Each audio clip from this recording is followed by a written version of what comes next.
Hi குட்டீஸ். இன்றைக்கி ஒரு பாட்டியோட கதை சொல்ல போகிறேன். ஒரு பாட்டிக்கு 5 பிள்ளைங்க, 4 பொம்பளை பிள்ளை, ஒரு ஆம்பளை பிள்ளை. இந்த பாட்டிக்கு தான் பிள்ளைங்க மேலே அவ்வளோ பாசம். ஆனால் பாரு பிள்ளைங்க, அந்த பாட்டி 5 பிள்ளையும் சின்ன வயசுலேருந்து தன் கணவன் மரித்த பிறகும் அவங்க 5 பேருக்கும் பசி இல்லாமல் சாப்பாடு கொடுத்தாங்க, வறுமை இல்லாத கல்வியை கொடுத்தாங்க. அந்த 5 பிள்ளையும் தன் கண்ணுக்குள்ளே வச்சு பாதுகாத்தாங்க.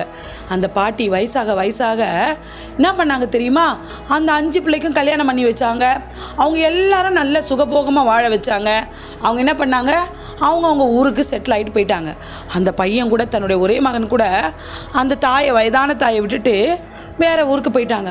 இந்த அம்மா அனாதையாக நின்னாங்க. அதுதான் உலகத்தில் சொல்லுவாங்க, ஒரு தாயால் 5 பிள்ளைய சுகபல ஜீவனோடு காப்பாற்ற முடியும். ஆனால் ஒரு தாயை அந்த 5 பிள்ளைங்களும் சேர்ந்து காப்பாற்றவே முடியாது. பிள்ளைங்களா, என் வீட்டில் 1 மாதம் இரு, அவங்க வீட்டில் 1 மாதம் இரு, இப்படியே சொல்லி அந்த தாயை இப்படியும் அப்படியும் அழகழிப்பாங்க. எவ்வளோ கஷ்டமான காரியம் இல்லை?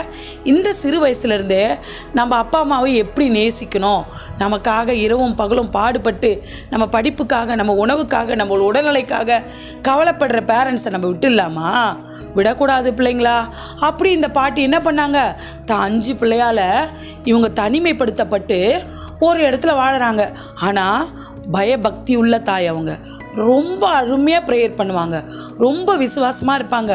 ரொம்ப வறுமையில் தள்ளப்பட்டு அவங்க என்ன பண்ணாங்க, அனுதினமும் விசுவாசத்தோடு ஜெபம் பண்ணாங்க. பிள்ளைங்களா, ஒரு நாள் கதவு தட்டுற சத்தம் கேட்டுச்சு. அவங்களுக்கு ஒரு ஆசை, தான் பிள்ளைங்களில் யாராவது ஒருத்தர் வந்து தன்னை பார்க்க வந்திருக்காங்கன்னு நினச்சிட்டு ஓடி போய் கதவை திறந்தாங்க. பிள்ளைங்களா, பார்த்தா அவங்களுக்கு ஒரே ஆச்சரியம். அங்கே ஒரு குண்டா வெள்ளையா ஒரு வாத்து நின்றுட்டு இருந்தது. அந்த வாத்து பேசுது, இங்கே பாருங்கம்மா, நீங்கள் நல்லா ப்ரேயர் பண்ணுறீங்க, உங்கள் வறுமை காரணமாக நான் வந்திருக்கேன். என்னோட இறகுலேருந்து, இறகுன்னா தெரியும் பிள்ளைங்களா, ஃபெதர்ஸ், அந்த இறகு ஒன்று பிச்சு நீங்கள் வச்சுங்க.